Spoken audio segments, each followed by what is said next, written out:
thank you, Katie. That was really fantastic, and it was really good to meet you earlier on as well, along with the other apprentices. So thank you for introducing us. And good afternoon, everybody. It's a real pleasure to be here, to be back here, and to welcome Chancellor Merz to be alongside me at Airbus here today. I'm always amazed at this place when I come to visit. It's not my first visit, but thank you again for showing us the amazing work that you do here. This is one of the most cutting-edge facilities in Europe, home to the ExoMars rover, designed with German expertise and built right here in Stevenage. You are driving innovation in defence and space technology and making us all safer and leading us into the future. And this is the heart of what brings Friedrich and I together. We see the scale of the challenges our continent faces today, and we intend to meet them head on. But we also see the scale of the opportunities. So we have a shared resolve to shape this new era with new leadership. The UK and Germany side by side, delivering growth and security, and delivering for working people. And that is why, earlier today, we did something genuinely unprecedented. Building on our new agreement with the EU, together we signed the Kensington Treaty, the first ever major bilateral treaty between the United Kingdom and Germany, two great modern European nations. It's an expression of our shared aims and values. But more than that, it's a practical work plan, setting out 17 major projects where we will come together to deliver real results which will improve people's lives. So a historic treaty, a statement of intent and ambition.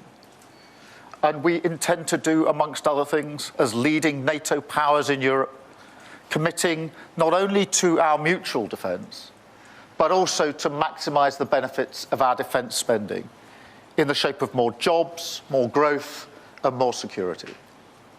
Under this treaty, we will bring our industries together to boost defence exports by billions of pounds, and will speed up collaboration on high-tech weapons and equipment, strengthening NATO and keeping our people safe. Our economic links already support 500,000 British jobs. So under this treaty, we will go further with e-gate access for frequent business travellers. I know that's something very popular here. A direct rail link and a new UK-Germany business forum to boost investment. Starting today with new investments in the UK worth over £200 million. We're also deepening collaboration on science and innovation, supporting great jobs like those here at Airbus. And we're delivering new infrastructure projects, including in the North Sea energy, to produce power that is cheaper, greener, and more secure. Crucially, we're also working together on illegal migration. And I want to thank Friedrich for his leadership on this, pledging decisive action to strengthen German law this year so that small boats being stored or transported in Germany can be seized, disrupting the route to the UK. And it's a clear sign that we mean business. We are coming after the criminal gangs in every way that we can. We also discussed the appalling situation in Gaza. We are both working to support efforts towards a ceasefire and also to demand the immediate unconditional release of the remaining hostages and the immediate unconditional humanitarian access that is so desperately needed to deliver aid at volume and at speed. Finally, we discussed the situation in Ukraine. Just a few days after Friedrich took office in May earlier this year, we were both in Kyiv, shoulder to shoulder with President Zelensky, during one of the toughest moments in this horrendous war. Now we're leading the work to get the best kit to Ukraine as fast as possible. We'll keep pushing this forward together with the US and other allies, because ultimately our security starts in Ukraine. So this is a partnership with a purpose, I think it illustrates what our work on the international stage is all about: building the foundations of stability across our continent that make us safer, boost our economy, and deliver change for our people. It's about delivering results, and that's what we're working towards. And in a dangerous world, we do this together. So thank you, Friedrich, for your partnership and your friendship. And over to you. Thank you, Honourable Prime Minister, dear Keir. Ladies and gentlemen, first of all, let me say that I'm really proud and happy to be here today and to enjoy your hospitality. Many thanks to the Airbus team, and many thanks for joining us this afternoon. This is, as Keir said, really an historic day. And let me turn into German. We are really on the way to a new chapter. Wir schlagen heute ein neues Kapitel auf der deutsch-britischen Beziehungen. Wir antworten gemeinsam auf die großen neuen Herausforderungen unserer Zeit, in der wir leben. Großbritannien hat The United Kingdom, großen und anhaltenden and Bedauern I personally deplore this deeply, decided to leave the European Union. Russia is shaking the European security architecture, and the transatlantic ties are undergoing a far-reaching transformation like we've not seen for a very long time. And it is under these new conditions that it is our aim to secure the freedom, the security and the prosperity of the people of both our countries. That is really the agreement both of us have signed up to. The Prime Minister and I signed the UK-German Friendship Treaty today. We call it the Kensington Treaty, and the reason for that is a very simple one. We signed it in the V&A Museum, which happens to be located in Kensington in London. And that venue had been chosen quite carefully. The union of Queen Victoria and her German-born husband, Prince Albert, lasted a lifetime and was a happy one. I trust that is to be taken as a good omen for our treaty. And that treaty shall shape our relations for many decades and years to come. Security is the thread running through the treaty. We aim to make our contribution together, a contribution to protect and to defend the Euro-Atlantic area. Ultimately, this means that we assure each other that we're going to assist one another in case of an armed attack. And we do this in line with our commitments to NATO. However, I believe that we have to view the treaty in a broader context. Germany is linked with France through the Élysée Treaty, and in 2019, we adapted that treaty and called it the Treaty of Aachen. The United Kingdom and France are linked by the Lancaster House treaties. These agreements are complementary, thus they complement each other, and therefore it is no coincidence that I happen to be here a week after the state visit of the French President, London, Emmanuel Macron, that is. I will host Emmanuel Macron next week in Berlin, and in autumn we will have the Franco-German Council of Ministers in France. I've given those dates because they demonstrate that the E3, Great Britain, France and Germany, are converging in their positions on foreign policy, on security policy, on migration policy, but also on economic policy issues. However, this dynamic is never exclusive in nature. We're always bearing in mind Poland, Italy, and the other, also smaller European partners in whatever decision we take. The new treaty is meant to change something out there, and this is why we agreed an action plan with lighthouse projects today. In the area of security and defense policy, we're building on the Trinity House Agreement of October 2024, not that long ago actually, that it was agreed. Together we are developing conventional standoff weapons and uncrewed systems across all the domains, the air, the sea and the land. This strengthens our deterrence position. We want to ensure that the North Sea is better protected against hybrid threats, and we're working along the eastern flank of NATO, cooperating closely and coordinating closely regarding military support for Ukraine. And you can look also to the economic cooperation. It indicates the innovative strength of our cooperation. It is here in Stevenage that production is being made in the interest of all of us. It strengthens our defense capability in Europe. But we're doing more than just talk about security and defense. What we've agreed with will generate new growth. British and German companies are innovative, efficient and strong. Together they can even better leverage their strengths. In the field of energy policy, we aim to benefit from the opportunities that future-oriented industrial cooperation will open up. And we want to strengthen people-to-people contacts.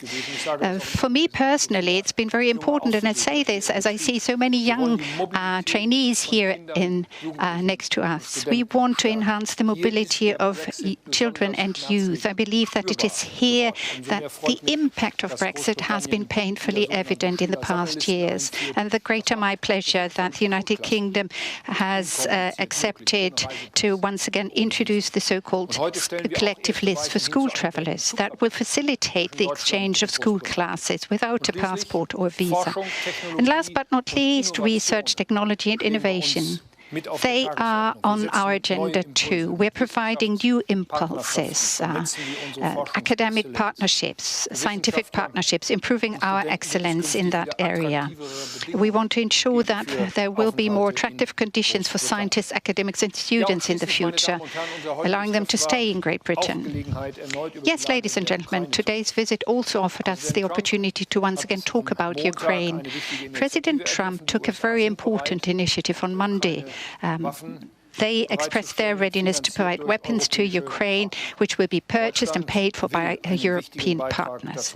Germany wants to make an important contribution here.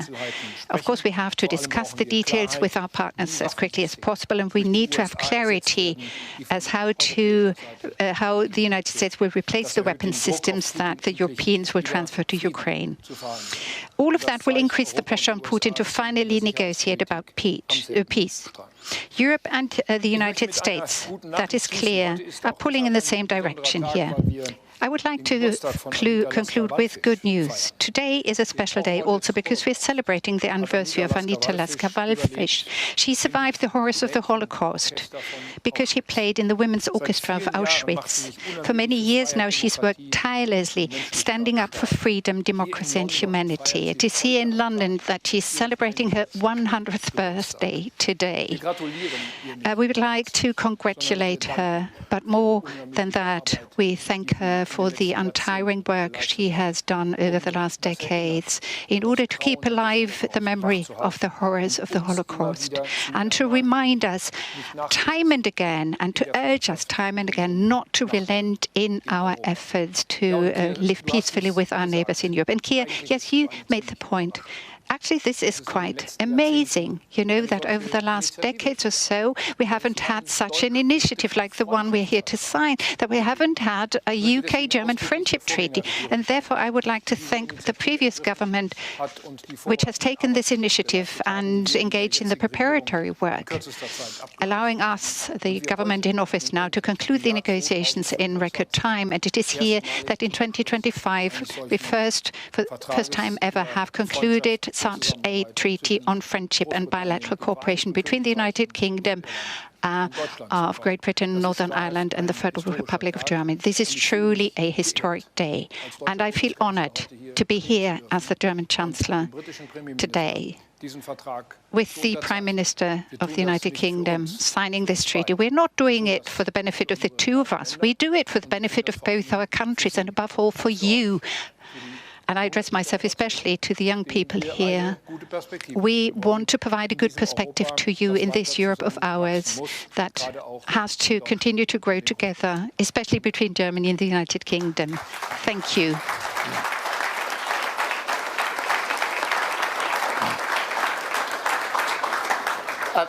Thank you very much, Friedrich. We'll now take a number of questions. I'm going to start with Beth Rigby from Sky News. Beth. Thank you, Prime Minister. Beth Rigby, Sky News. Prime Minister, on Ukraine, President Trump has signalled he's prepared to sell more weapons to allies to send to Ukraine. The Chancellor just referenced that, including Patriot missile systems. Will the UK be involved, and how much of a game changer will this be?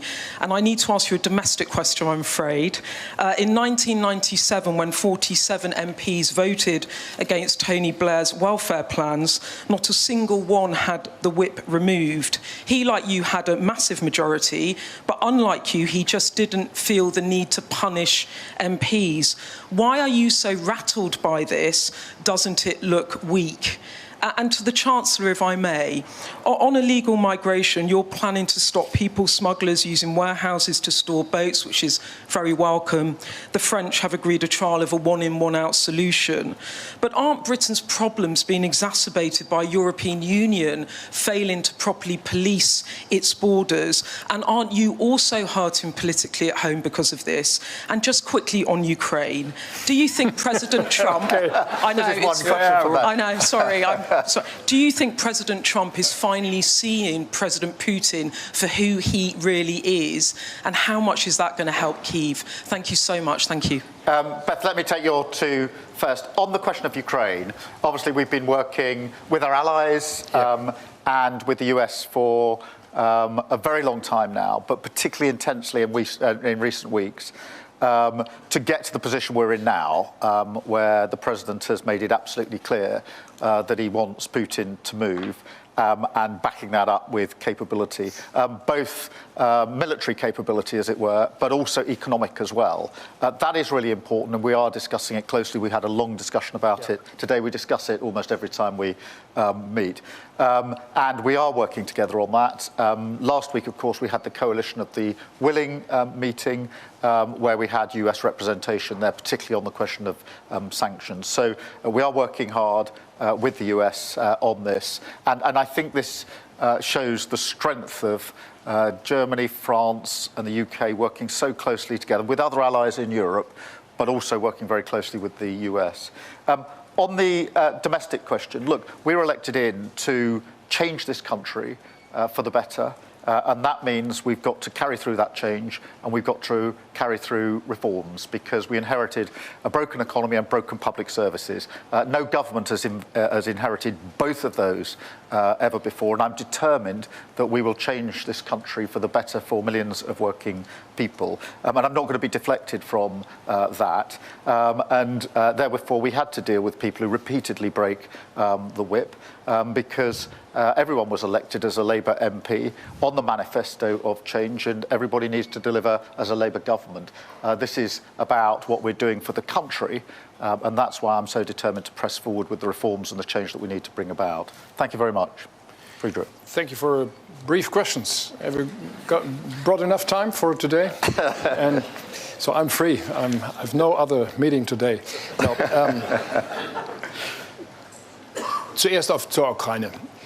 Let me respond to the question regarding Ukraine first. I'm very grateful indeed that President Trump once again expressed his readiness in the past few days to continue to assist Ukraine by providing weapons. Over the last few days, we reached an agreement making sure that from the European continent new Patriot systems would be supplied to Ukraine, and that these will then be replaced by the United States, because we do have to preserve and maintain our defense capabilities. So I take it that the defense ministers will be reaching arrangements as to the logistics side of things these hours as we stand here, so as to make good on what the President of the United States promised. Now, as far as migration policy is concerned, this government, my government, has taken another step after the previous government having taken the first two steps, given the far too high numbers of migrants. Numbers are going down. In the second half of in the first quarter of 2025, we had roughly 25% less than in the same quarter last year. We have increased our efforts, but we know that border controls only have the necessary effect for a limited period of time. We don't want to damage the Schengen area, the single market. We don't want to damage the single market either, the freedom of movement of goods and of persons and of services and transportation. And so far, I personally try to do what I can in order to ensure that we can agree on common and better European regulations to better protect the external borders of the European Union. And I talked about this to the Prime Minister this morning. Our objective is to closely cooperate with the United Kingdom. The cooperation between the United Kingdom and France that was agreed last week has to be complemented by an agreement that we aim to achieve between the three of us, UK, Germany, France. We want to stand up and drastically reduce illegal migration in Europe. We are on a good path, but we haven't reached the target yet. Let me just add to that last answer, if I may, because I'm really grateful to the Chancellor for leading on this in relation to the change in German law, which is hugely important to us. As you know, we're determined to intervene at every stage of the journey that is made to bring down those that are running this vile trade. Last week, we obviously dealt with what's happening in the north of France in relation to maritime tactics and our ability to return people through the returns agreement that we agreed last week to France. But for a long time, I've been very concerned about the fact that engines in particular, but component parts of the boats that are being used are travelling through and being stored in Germany, but they can't be seized because the law didn't accommodate for a country which had left the EU and therefore needed to be amended. And I am very grateful for the Chancellor, and we've discussed this at great length on a number of occasions, is now going to change the law, introduce the necessary legislation so that we can intervene in that place. And that is the kind of leadership and cooperation that is necessary if we're going to deal with this issue. And it should be seen, as the Chancellor says, alongside the work we did with France last week. And I endorse everything that was said about the strength of the E3 relationship. Germany, France and the UK leading not just on defence and security in Europe, but on many other issues as well, most of which are reflected in the treaty that we signed this morning. Thank you very much. Can I go to Anne from Politico? Anne, please. Hello, Anne McElvoy from Politico. Prime Minister, Herr Bundeskanzler. What difference, Prime Minister, do you think we will see in terms of the war in Ukraine from the arrangements and agreements that you've met in the last few days? There's a perception sometimes that these things are going to take years and years. If I think about something like the plan for a super Taurus, rockets and other weaponry, these are going to take years and years. And have you been putting pressure on your guest to actually deliver Taurus at the moment into the battlefields of Ukraine? And also with that in mind, before I switch over to the Bundeskanzler, what about perhaps raising pressure through economic sanctions on Russia? And is that something you've been both advocating for with the US President? Ich würde vielleicht gerade hinzu, Herr Bundeskanzler, Sie haben ja doch versprochen, Taurus zu liefern. You promised to deliver Taurus when you were not yet in the office of Federal Chancellor. You haven't acted in that regard. Just for the fun of it, and say, es gibt heute, there's another remarkable birthday today, which we might take note of, which is Angela Merkel, your predecessor, and sometimes a Parteifreundin. Did you send congratulations? And let me start with the question about the practical application and deliverability. I think the treaty we signed this morning should be seen as, first and foremost, a work plan that we can operate to straight away in terms of our cooperation, particularly on defence and security, and the discussion that we've been having for some time between ourselves, which is that as each of our countries and other countries in Europe scale up their defence spending, it is important that that isn't just seen as a spending issue in isolation.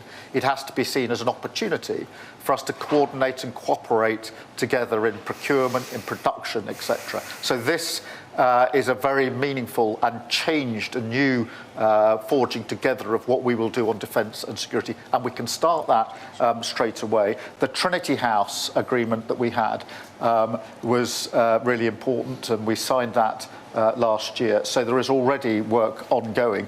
It is true that under the treaty there's longer term work as well, as you would expect, but it sets in place the way of working that we can operate and are operating to increasingly as we speak, because I think it is important to appreciate just how closely our three countries now are working on these issues. We all see this as a responsibility, but also an opportunity for Europe to step up on defence and security and work more closely together, and that's enshrined in the treaty that we signed this morning. Thank you. Friedrich. Wir haben über die militärische Unterstützung der Ukraine natürlich ausführlich gesprochen. Military support to Ukraine in great detail, of course. Luftabwehr, not only about air defense, but also capabilities for Ukraine to use deep strike systems to better defend itself, or rather, as we call them, long-range fires. Very shortly, very soon, the Ukraine will receive additional support in that regard, also through industrial cooperation that we have started with Ukraine. We're not going to talk publicly about the details here, but the Ukraine will be much better positioned and use these systems and get the support of us with regard to those systems in the weeks and months to come. And I very much hope that the American administration will work with Congress in order to take those decisions that have been prepared for a couple of weeks and months now. We are in touch with a number of senators, Keir Starmer and I, and we do hope very much that this will lead to the respective decision on the part of the American administration. Thank you for pointing out to me that Angela Merkel is celebrating her birthday today. Of course, I sent her my best wishes. And should she become as old as Anita Lasker-Wallfisch today, I will congratulate her publicly. Thank you. Thank you very much. I'll go now to Michael Fischer from DPA. Yeah. Thank you, Prime Minister. Herr Bundeskanzler, eine Frage an Sie zunächst nochmal zu den Patriots. Wenn Sie sagen, when you say that in the next few hours an agreement will be reached, as you see it, how quickly can this actually take place, the delivery of the Patriots? How many will be delivered, and which are the countries that will participate except Germany? Both of you, to what extent are you both willing to buy weapons in the US to deliver to Ukraine, even beyond air defense? And since we are here at Airbus Defence and Space, one question to weapons exports in general, which is part of the treaty. Did you talk about the export of Eurofighter Typhoon? And are you both ready to deliver them to Turkey? Yeah. You first?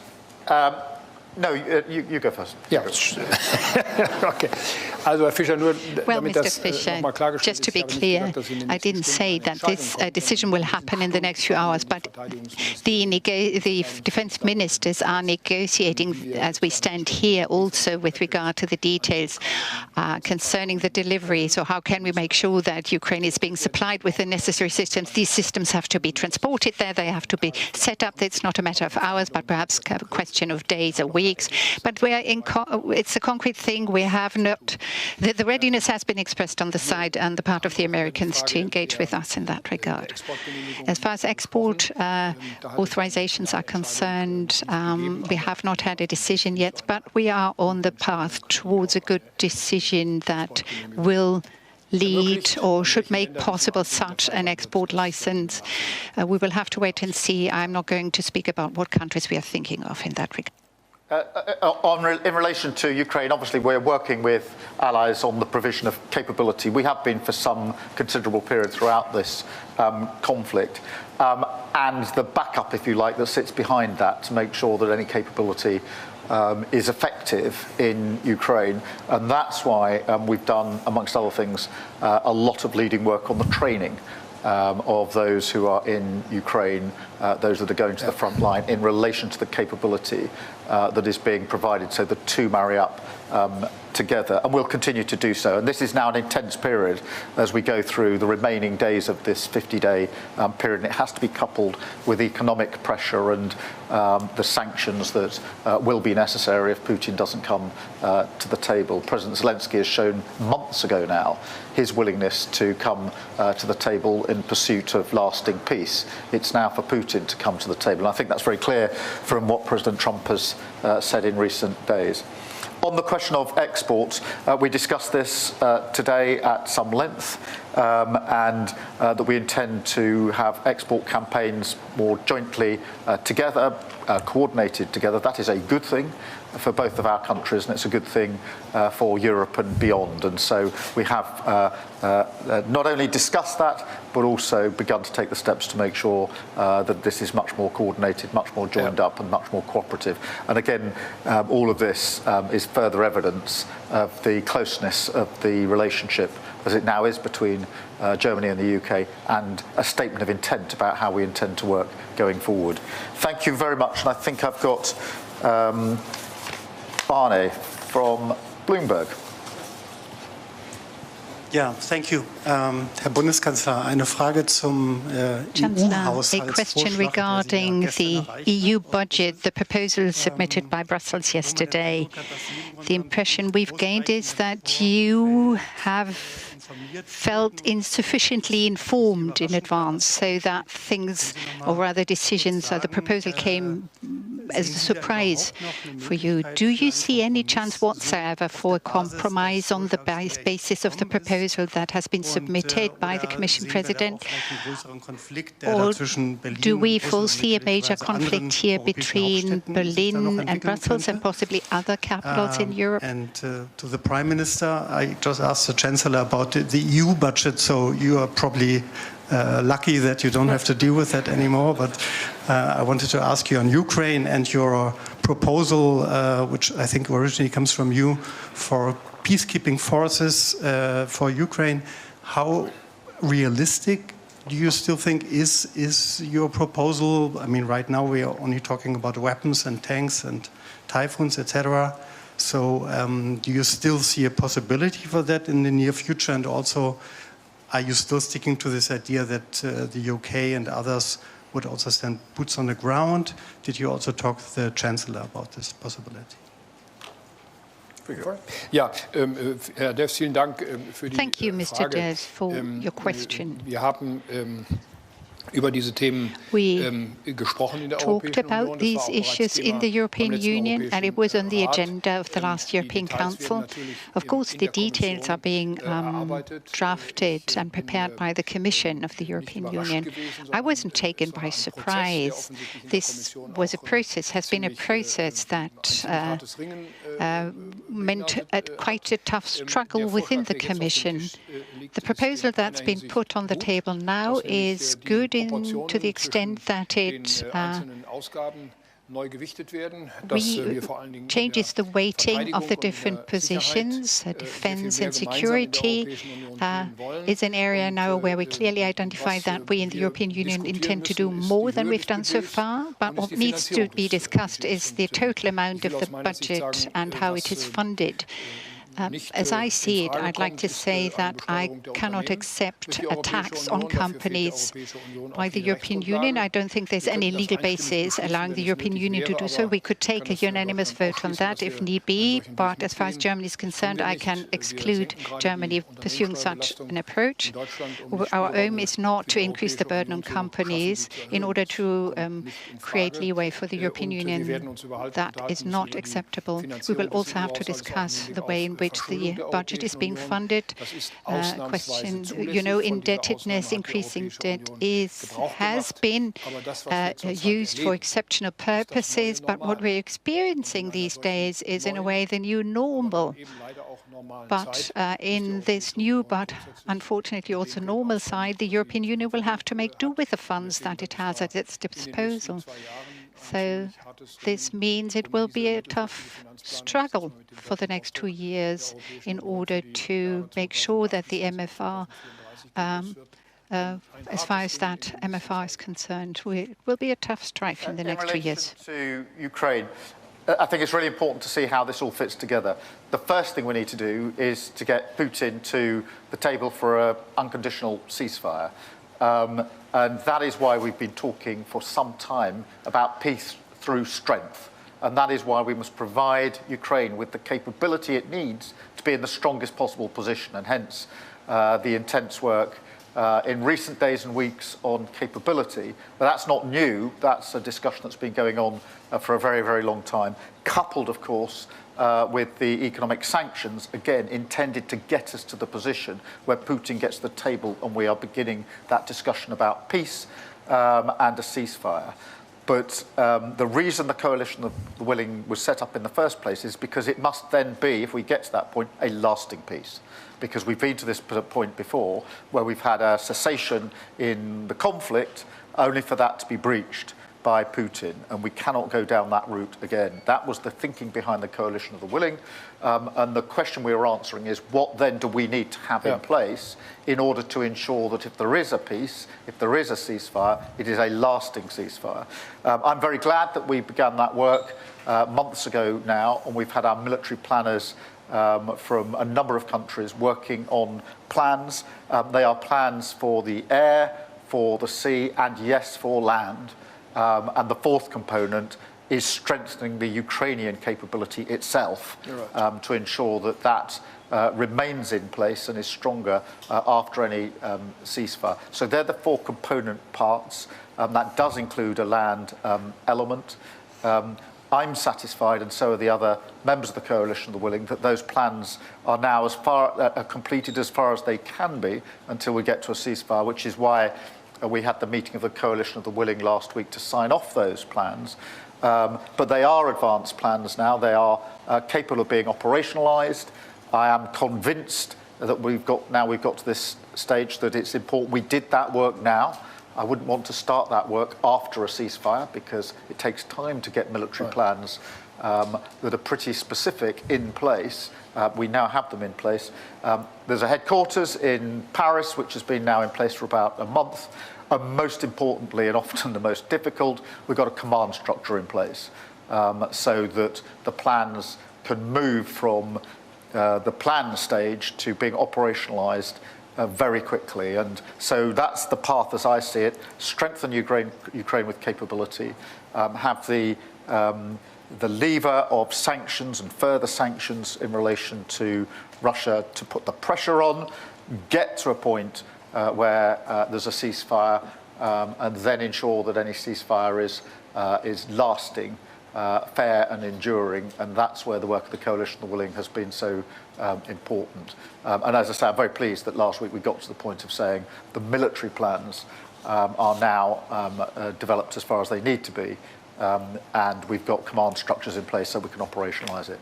Thank you all very much indeed. Thank you. Thank you. Friedrich.